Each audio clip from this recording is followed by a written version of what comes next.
Assalamualaikum warahmatullahi wabarakatuh. Halo semua, kembali lagi di channel YouTube saya, di Hari Sipuy. Nah, di video kali ini kita akan membahas bagaimana sih cara membuat program kasir di bahasa Java. Di sini saya sudah membuat programnya.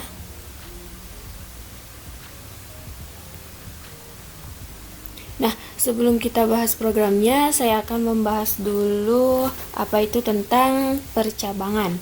Nah, percabangan adalah suatu pilihan atau opsi di mana terdapat kondisi tertentu yang harus dipenuhi oleh program untuk menjalankan suatu perintah. Jika kondisi atau syarat itu terpenuhi, maka program akan menjalankan perintahnya. Tetapi, jika tidak, maka program tidak akan menjalankan perintahnya atau melewatinya dan melihat kondisi lainnya untuk dijalankan atau berhenti. Berikutnya kita akan membahas jenis-jenis percabangan, yaitu if-else, if-else. Langsung saja kita ke pembahasannya. Yang pertama, fungsi if.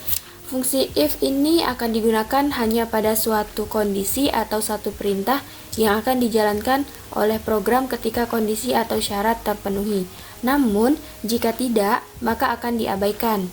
If ini merupakan percabangan dengan statement atau kondisi yang sifatnya satu. Artinya, ketika dia sampai pada kondisi yang diminta, dia akan melihat apakah kondisi tersebut terpenuhi atau tidak.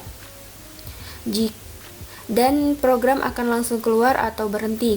Namun, jika kondisi terpenuhi atau maka akan dijalankan secara otomatis. Yang kedua ada if-else.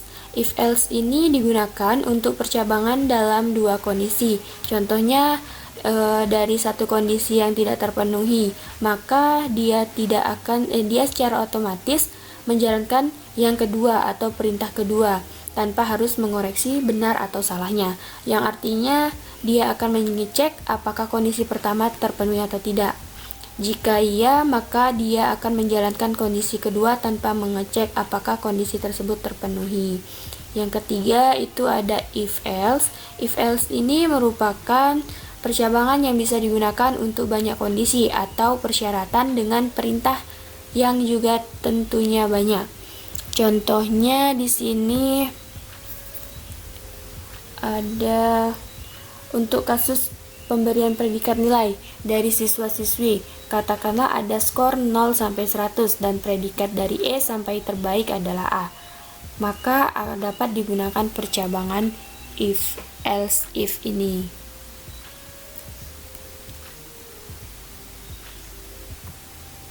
Nah, di sini saya akan menjelaskan fungsi shortcut per barisnya. Di sini ada import. Import Java ini digunakan untuk memasukkan perintah dalam program bahasa Java. Kemudian, di sini juga ada public class. Public class ini juga digunakan untuk menamai kelas. Kemudian ada public static void main. Ini digunakan merupakan fungsi utama yang harus ada di dalam program bahasa Java. Jika tidak ada, maka program tidak akan dijalankan. Kemudian di baris keempat ini ada string. String ini digunakan untuk mendeklarasikan data yang akan dimasukkan. Kemudian di baris ketujuh ada integer. Harga itu digunakan untuk mendeklarasikan data, tetapi bertipe data integer. Dia sama seperti string tadi, tetapi bedanya hanya dia bertipe data integer dan di baris ke-6 bertipe data string. Kemudian lanjut ada scanner. Scanner ini digunakan untuk mengumpulkan data atau nilai. Lanjut ada sistem. Sistem digunakan untuk menampilkan ke layar monitor. Di sini ada sistem out print dan sistem out print ln. Dia fungsinya sama, hanya saja jika print ini kursornya akan muncul di sebelah angka yang sudah dicetak. Sedangkan untuk print ln ini kursornya akan berada di bawah atau di baris baru. Kemudian di sini ada nama di sini saya tanam Putri, dan kemudian di sini ada sandinya yaitu si Boy. Lanjut, kita masuk ke statement percabangan untuk mengecek keberadaan menggunakan if else. Nah, di sini sudah ada shortcutnya, sudah saya buat. Fungsi if ini jika bertipe data string. Jika bertipe data string dia menggunakan equals, sedangkan jika integer dia menggunakan sama dengan.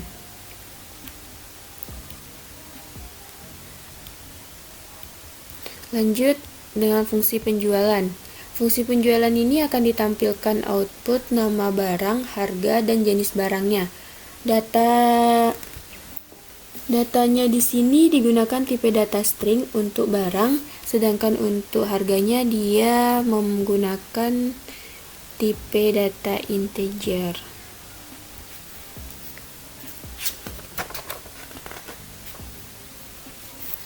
Nah, di sini sudah ada shortcutnya. Kemudian di sini kita akan uji coba apakah shortcut yang kita buat ini, apakah program yang kita bikin ini berjalan atau tidak. Kita akan buka ke CMD, kita buka Windows R, kemudian kita masuk ke dokumen, karena saya tadi nyimpannya di dokumen. Lanjut, kemudian saya tadi menyimpannya di folder Putri. Nah, kemudian kita masuk lagi ke kita compile filenya dengan cara javac spasi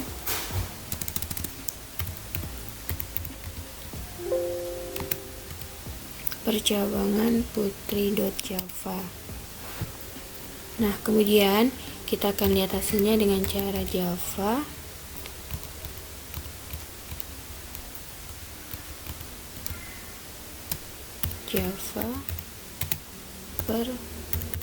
percabangan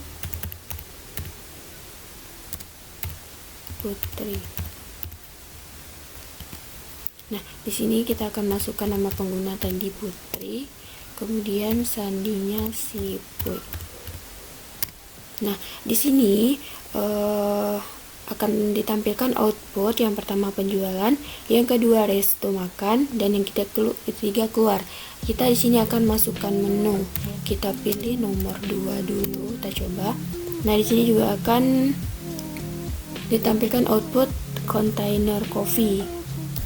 Nah, kita masukkan minuman yang pertama, kita masukkan cappuccino